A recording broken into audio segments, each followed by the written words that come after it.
What secrets hide beneath a glittering city? What horrors are lurking just beneath the stage lights, under the opulent balconies and the velvet curtains of the theater? The answer is darkness. And in that darkness lives a monster. Today, we are not just looking at a film. We are looking at the birth of cinema's first true horror icon.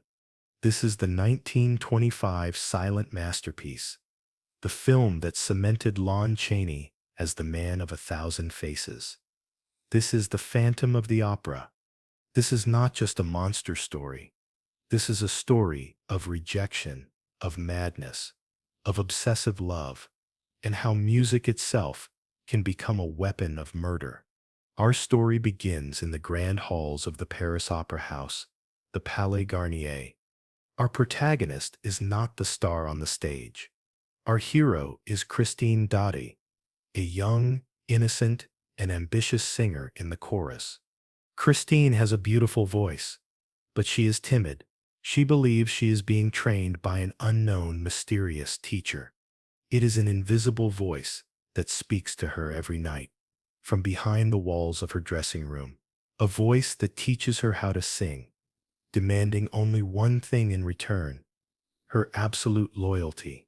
Christine, in her innocence, believes this is the spirit of music. It is not a spirit, it is the phantom. He is Erik, a man with no name, a creature living in the forgotten catacombs, the dungeons, and the subterranean lakes deep beneath the opera house. Erik is a genius, an architect, a composer, a musician, and he is a monster, shunned by society, hiding a face so deformed that he must live in the shadows. And Erik is obsessively, dangerously in love with Christine. He has not trained her to be a star for the world. He has trained her to be his and his alone. Our antagonists are the new, arrogant owners of the opera house. They do not care about art. They care about money, and most importantly, they do not believe the rumors of the opera ghost. The former owners give them one single warning: box number 5 must always be kept empty. It belongs to the phantom. The new owners laugh at this idea. It is a silly superstition, used to scare the staff. This is their first and most fatal mistake. Before we continue this dark Gothic journey, if you love the classic monsters of cinema and these tragic thrillers, hit that subscribe button right now for Silver Screen Tales.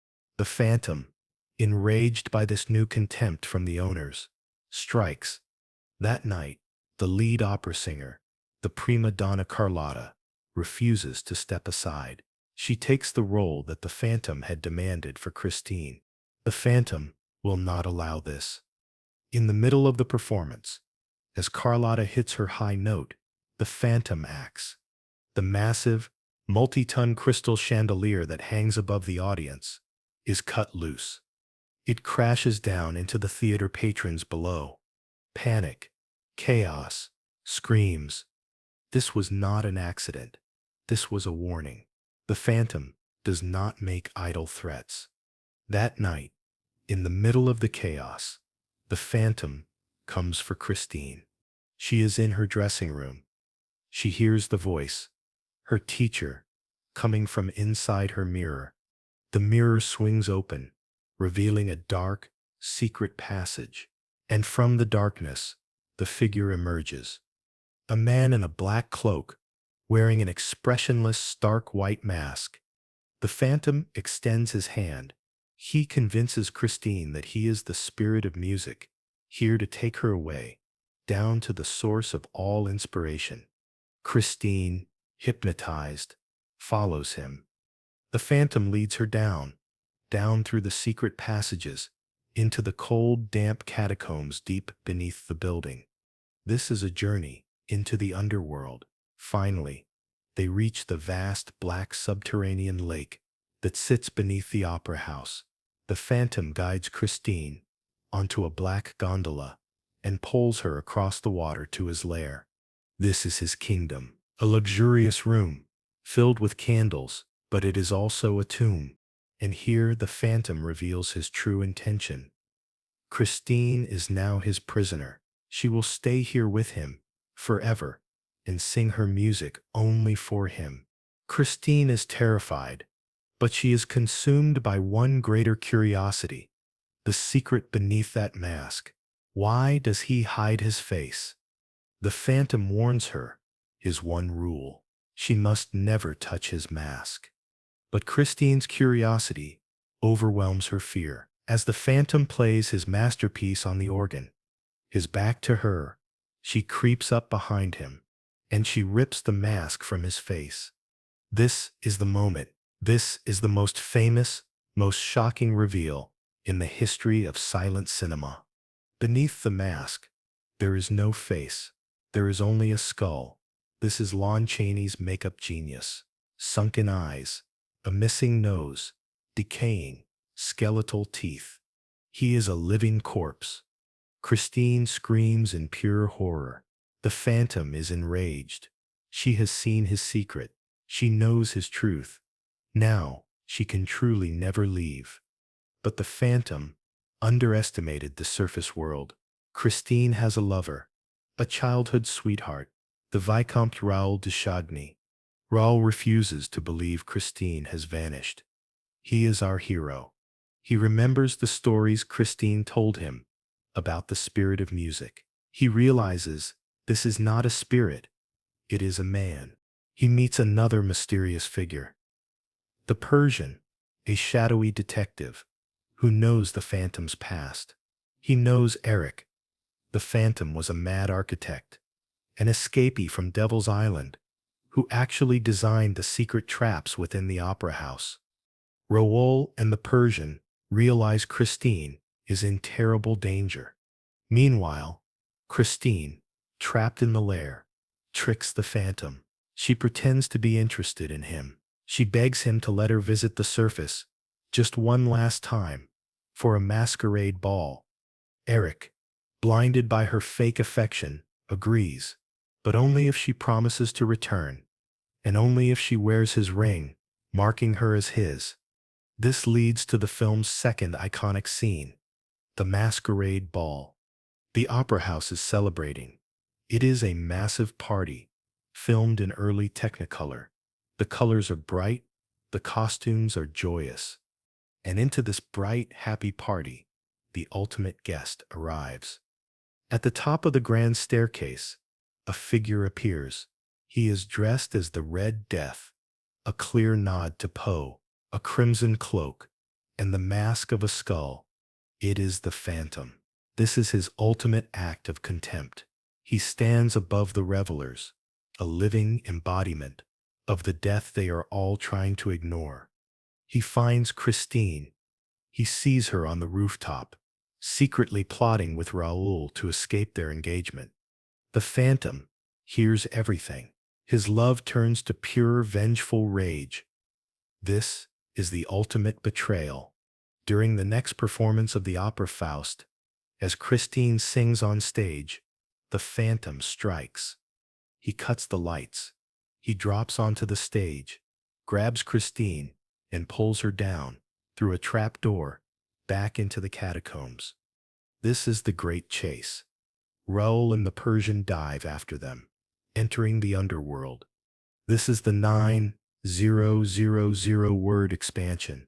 This is the horror. The lair is not just a home, it is a death trap. Raoul and the Persian are caught in Erik's genius traps. They fall into rooms of intense heat. They are nearly drowned in flood chambers. They are facing the madness of the architect himself. This brings us to the final, agonizing climax. The phantom has Raoul and the Persian trapped in a torture chamber, slowly filling with water or heat, depending on the film cut.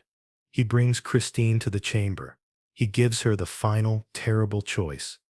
He shows her two levers. One is shaped like a scorpion. The other is shaped like a grasshopper. The choice. If she turns the scorpion, she chooses marriage. She agrees to be his wife forever. If she does, He will save Raoul and the Persian. If she turns the grasshopper, she chooses freedom. Raoul dies. But the lever also ignites the barrels of gunpowder hidden beneath the opera, blowing the entire theater and everyone in it to hell. This is the ultimate test. Her life with the monster, or the death of everyone she loves, and thousands of innocents. She begs. He refuses. The water rises, and Christine makes the sacrifice. She turns the lever of the scorpion. She chooses to save the opera. She chooses to save Raoul, and she condemns herself to a life in the dungeon as the Phantom's wife. This is the one act the Phantom never predicted. This one act of pure, selfless sacrifice breaks him. The hate, the rage, the madness, it cracks. He is moved, for the first time, by her true love for his rival. Just as this happens, the angry mob, led by Christine's brother, alerted to the chaos, finds the lair. The Phantom, changed by Christine's sacrifice, knows it is over. He releases Raoul and Christine. He tells them to flee. The mob bursts in. The Phantom is chased through the dark streets of Paris. He is no longer the powerful spirit. He is just Erik, the deformed man, running for his life. They corner him on the banks of the Seine. He holds up his hand, as if holding one last trap, one last grenade. The mob stops, terrified. He just laughs. His hand is empty. The mob descends, beating him, and throwing his body into the river. The Phantom of the Opera is dead. This brings us to the analysis. This 1925 film is the foundation of the entire Universal monster movie genre. But unlike Dracula or Frankenstein, Erik is not truly supernatural. He is a man. This is the tragedy of Lon Chaney's performance. He is a monster, but he was not born a monster. He was made one. He was a genius architect, a composer who was hated by the world simply because of his face. The world showed him only contempt, so he returned only terror. The film is a story about the obsession with beauty. Christine's beautiful voice and Erik's horrifying face. He believes that if he can just possess her beauty, her voice, his ugliness will be redeemed. The unmasking scene. It is the single most terrifying moment of the 1920s. Audiences in 1925 reportedly screamed, fainted, and ran from the theater. Lon Chaney had created a face of pure nightmare. This is a film about the darkness that hides beneath civilized society. The Opera House Garnier is the brightest, most beautiful building in Paris, but it is built on top of ancient plague pits, dungeons, and a subterranean lake. This is the metaphor. Civilization is just a thin floor built over a dark, secret, monstrous past.